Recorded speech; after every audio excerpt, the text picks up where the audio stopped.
Episode 3 of healthy baby recipes. ఎంత easy, ఎంత tasty అంటే మనం కూడా తినేయచ్చండి.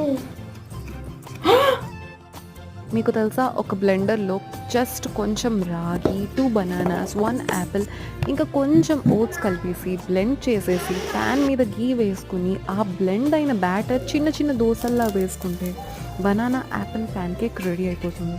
ఒక్కసారి ట్రై చేయండి. Super healthy and super easy and super డెలిషియస్గా ఉంటుంది.